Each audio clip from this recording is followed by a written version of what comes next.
Hey, I'm Alex Radical from Board Game Co, and this is News and Week in Review, where we're going to go through a variety of news pieces. The Creator Spotlight of the Week, we do have one of those. The videos I covered this past week, the games I covered this past week, all of that and more. Links and timestamps to everything down below. Let's go ahead and start off with the news. We do have a lot of news to go through, although technically this first piece we covered in yesterday's video, so if you missed that, check out that, or just get this shorter version of it. But CMON has now sold Zombicide. They are now part of Asmodee. Asmodee has purchased Zombicide. Asmodee announced that they're kind of doing acquisitions again. CMON has been selling stuff off, so this kind of feels like it works, especially considering Asmodee already does the distribution for CMON, so like they already have the line set up, so to speak, and now they just have to like take the thing and make all the stuff off the thing, so to speak. This does not include Deceased. It does not include Marvel Zombies. I assume it doesn't include anything adjacent to that doesn't bear the actual Zombicide name. Overall, I covered my full thoughts yesterday's video. Board Game Wire has a fantastic article as well, as they usually do, but the general idea is this definitely does set up CMON for success in theory, while of course we also know that that's no guarantee. The reality is, unless you and I are looking at the books and understand what's going on behind the scenes, this could be like, oh my gosh, great, this is the cash infusion they need to like right the ship. Alternatively, it could be nothing, because like we have seen, like with Mythic Games, when they were going through that like slowly losing hope phase, they also sold off some IPs, and that didn't seem to make a difference. So we factually know that selling off IPs does not mean that the ship is righted. We also know that there was a rumored sale of unlicensed, unnamed IPs for, I believe, $12 million. Board Game Wire reported on this months ago, a long time ago. There was $12 million in reported unnamed IPs. We don't know. It seemed like that buyer fell through. So I have no idea what CMON has actually made off of all these, whether it's Zombicide or their previous sale, Tabletop Tycoon of Rising Sun, Blood Rage. I don't know what they actually got off that, but I would venture that it does seem like it probably set them up for success. So again, no guarantees, but also good news, especially if you are waiting on a bunch of undelivered campaigns. There you go. In like 90 seconds, I covered everything I did in my 13-minute video yesterday. I did the video because people were asking for a dedicated video, so there we go. Anyways, honestly, I'll tell you why I did the video. Here's why I did the video. Pause. This is not in the video script. The reason I did this video is because the reality is that sometimes, okay, how to put this?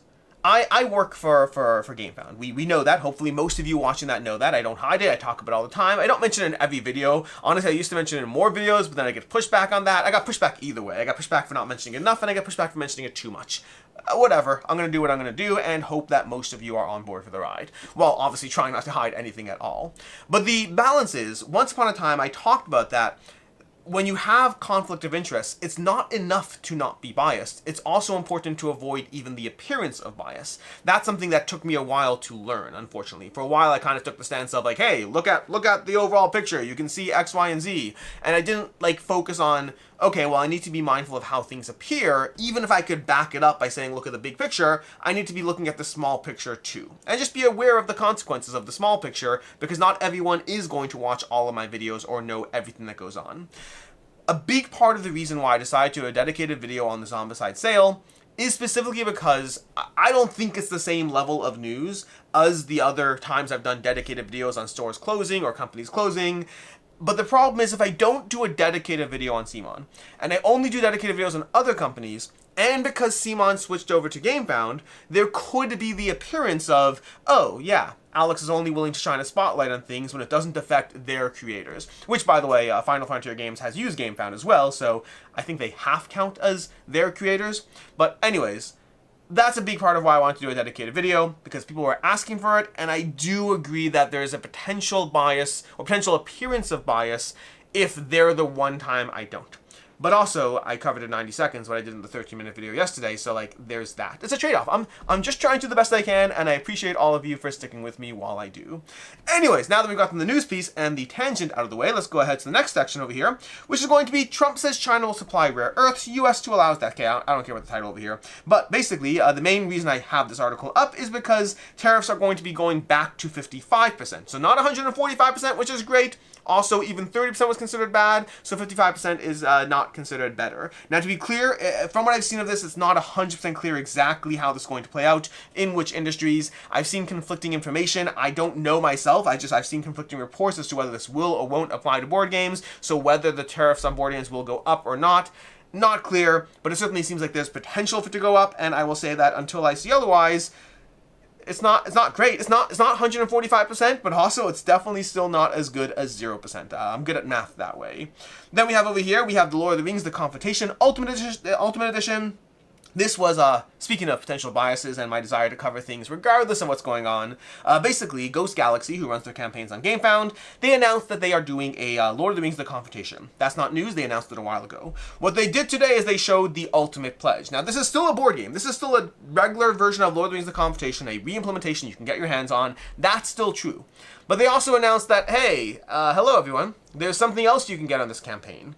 And it's so much that people are forgetting that you can still get just the Lord of the Rings The Confrontation, and they're going full into how dare you make and sell this product, which I do think, I guess the bias thing isn't relevant if I am defending them, so I guess there's that. But I am sort of defending them with the acknowledgement that this is not a product for everyone. Basically, they revealed this very, very cool deluxified table. This is a table, a centerpiece table that is designed for Lord of the Rings The Confrontation. I believe they said there's a cover for it, so you can use it as other stuff. I think, I'm not entirely sure.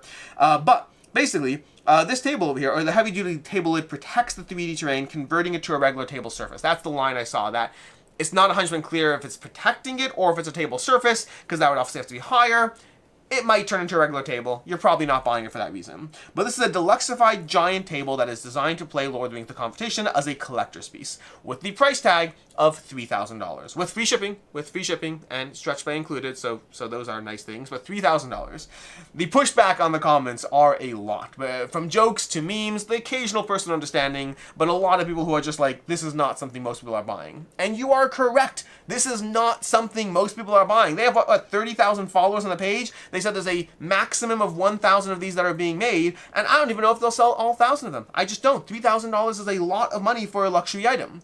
I will say this is clearly not targeting your Lord of the Rings Confrontation fan, nor is it targeting your average board gamer. It is targeting people who have a lot of money, who are happy to spend lots of money on things Lord of the Rings related. That's what I think the target audience is. And that target audience, by the way, you can bet there's at least 1,000 of those people out there. Whether or not those 1,000 find this, that I don't know, but there are definitely 1,000 people out there in the greater ecosystem of the universe who like Lord of the Rings enough that they will buy collector's pieces of a cool, fun game you can play half an hour. Because I saw a lot of comments saying like, hey, this isn't even like Lord of the Rings, the War of the Ring or something, where it's at least something that's really awesome. This is like a half-hour, slightly lighter game. It's not a light game, but it's slightly lighter.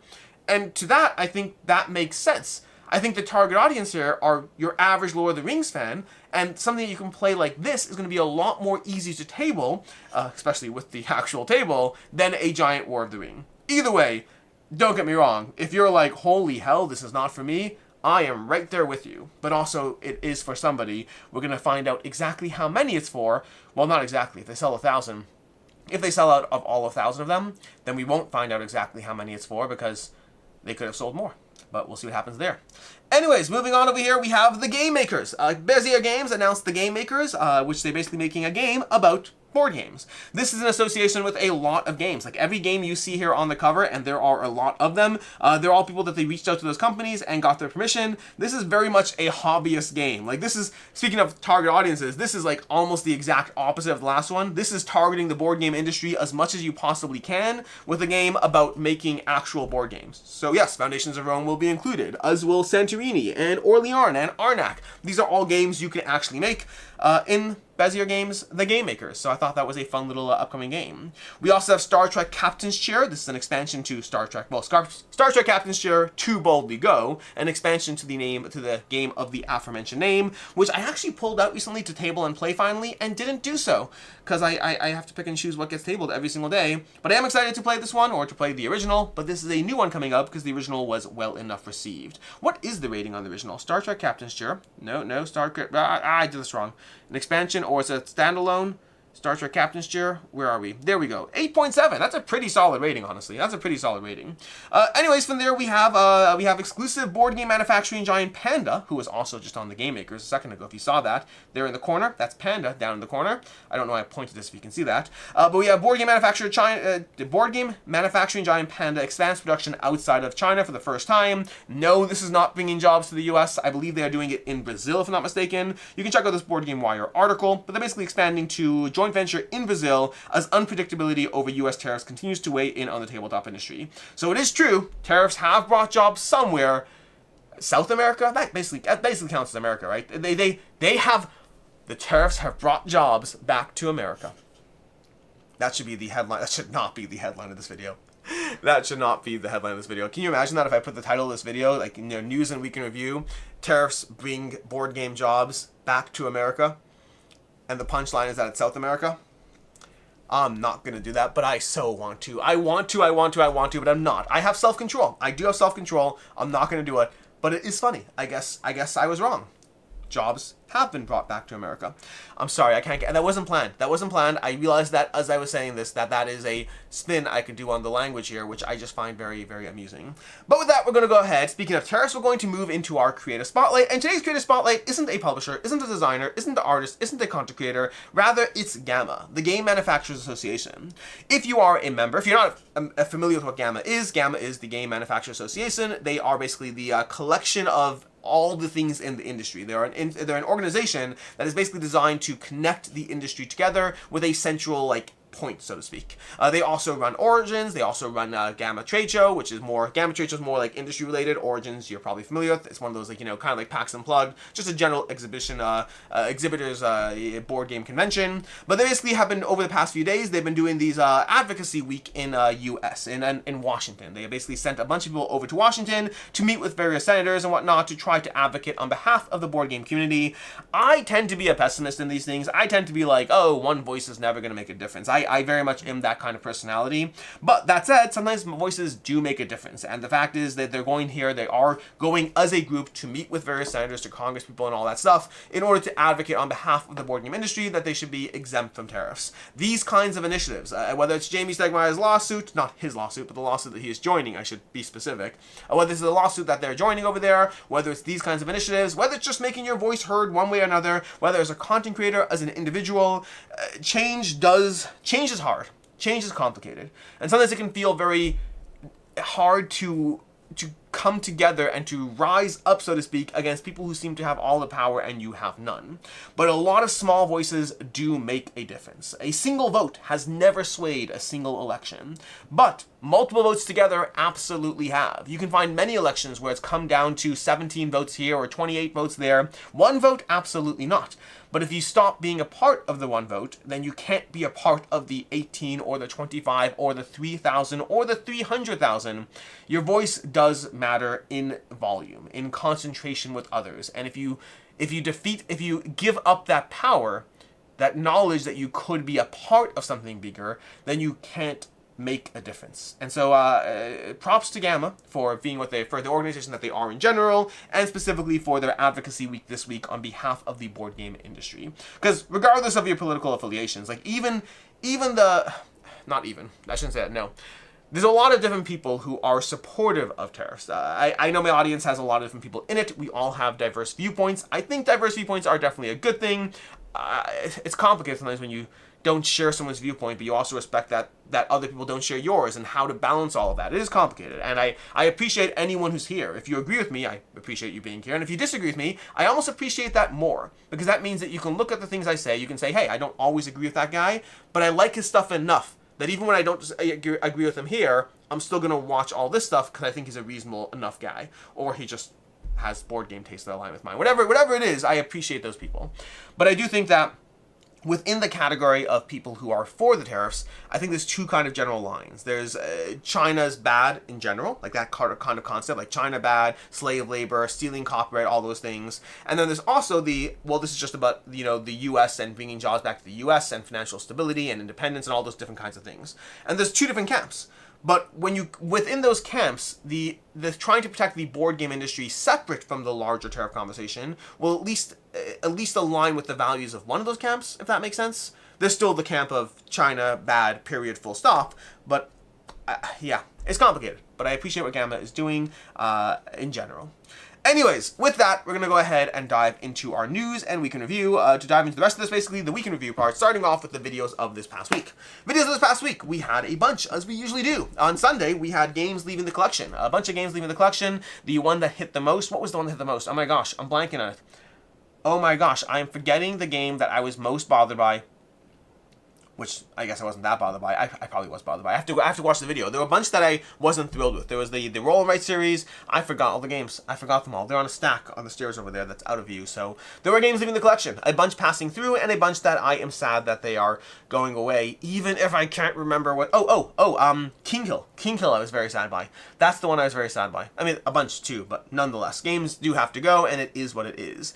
Then on Monday, we had 2 Back or Not to Back, Part 1. We had a Part 2 on Wednesday, covering all the various Kickstarter games like Shasta Inish, Wild Gardens, and more. On Tuesday, we had a weekly game show. Specifically, the weekly live was pivoted to Tuesday in order to do a game show, of which Jenna from the Board Game Garden and Chris from Room and Board both joined. Chris swept the floor, which I apologize if I ruined that for you. Chris swept the floor, but it's definitely worth watching if you are entertained by board game shows, or if you even just want to see how good you can be at the board game show.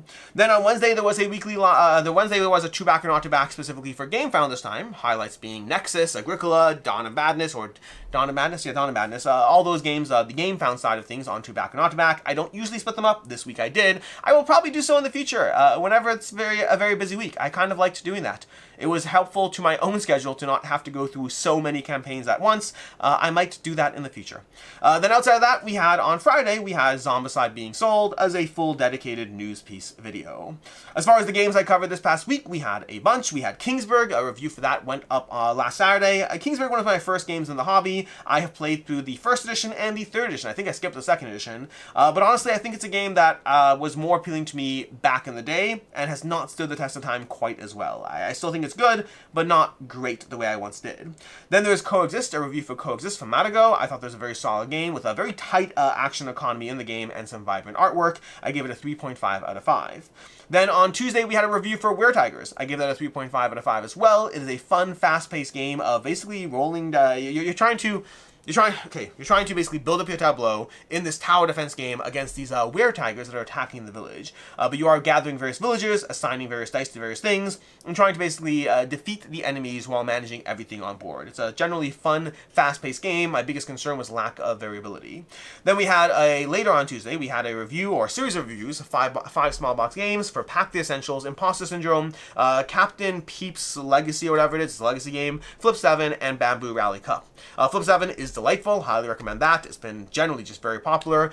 Very light, but surprisingly addictive. Bamboo Rally Cup is a surprisingly fun racing game that I've really enjoyed playing with my kids. Definitely family focused. Captain Peep was a complete miss for me, unfortunately. It's a legacy game that just didn't pull in myself or my kids. It's kids focused. There's another Haba game. Imposter Syndrome, my kids love, and I do not. And then Pack the Essentials is just charming fun. My daughter really likes this one. It's a fun polyomino game. I'm happy to play it, but I don't know if it shines for me in the polyomino game genre, but it's one that I'm definitely happy to play. Then on Thursday, we had a review for Australis from Cosmos. I enjoyed it. I gave it a 3.5 out of 5. It's fun. It's not going to stick around, but it's a fun, enjoyable game system. There's also a review from Mindspace from Allplay. I gave that a 4 out of 5. I really like it. Speaking of polyomino games that I enjoy, that's fast, it's small, easy to teach, easy to play. Another all-space win for me. I've had it in my collection for like 6 months, if not more by now. I just haven't gotten around to reviewing it until now. And then we had a review for Ovation. Ovation's fun. I was okay with aspects of it. Felt a little too tight in different areas. It's a game I wanted to like a lot more, but unfortunately was a bit more of a miss for me. Then that's the games we covered this past week, which brings us to today. Today we're going to have going up on the channel reviews for the Emperor, Slambo, and Fairy. Those are three tiny box all-play games going up in one video. And then also a review from My Island. I did not finish My Island. I've played like 16 of the 24 games, and I will talk about it in my review. You can check that out later today. Next week we'll have a bunch of things going up. I will have a Board Game Arena solo games, like my top 10 solo games on Board Game Arena. It's a slightly messy video, so apologies in advance. I kind of try to balance teaching and then playing a round or two, but I think the intent was good. The actual execution is still going to give you a list of 10 games, but you might want to jump around a bit depending on what you get out of the video. You might want to jump around a bit. I am curious. I'm curious if the intent was to kind of showcase the gameplay in a way that might hook you, but I think it came across as like a top 10 list with larger interruptions. So I am curious. I'm curious how you receive it, but at the very least, you'll get 10 timestamps of games I think are great to play solo on Board Game Arena. And then outside of that, you also should have a Origins Day 1 preview, maybe. I always say maybe to these because it often depends on if I can actually get enough coverage and content of the haul when I am covering Origins. Usually I can with Origins. Every convention is a little bit different, but usually I know Origins well enough and I can usually get the content there easily enough that I'll say there's a strong chance that I can do so, but we'll see. That'll probably go up Thursday or Friday if I am able to do it. Friday's usually the day it goes up. Because we'll see. There might be that going up this week. And that brings us to the games on the table. These, as usual, are the games I hope to be playing this week. Some of them I already know I am. Realm of Reckoning, I will be playing this before the next week in review. I will be playing this. I just played it again this past week for the second time. I'll be playing it a third time shortly, because I played at UKGE with Ivy Games, Ivy Studio directly, and then I played it independently over here, and I'll be playing it again this coming week. We have Emberleaf, which just showed up. This is one that I'm probably less certain I'll be playing, but I hope to be diving into the rules and seeing if I have time for. Again, it's going to be a busy week with Origins. We have Asterix and Obelix over here. Asterix and Co., the card game. I have low hopes for this one because I never know how something like this is going to... I guess I let my expectations go down just so that I'm not disappointed. But it's from Matago. It's a card game with Asterix and Co. I love Asterix as a series, so I'm excited to play this one. And I don't know. It doesn't need to be a great game for me to be happy with it. It just needs to be a good enough game. And then we have Champions of Rokugan, which I'm realizing says prototype box on the side. Champions of Rokugan from Monolith, which the entire time has just said prototype over here. But I will be playing this one as well. These two are definite. They're definitely happening. But these two are kind of more in the maybe. This one I'd say is likely, but we shall see. In any case, then until next time, I'm Alex Radical from Board Game Co. I hope you enjoyed this video. And as always, I hope you have a good one.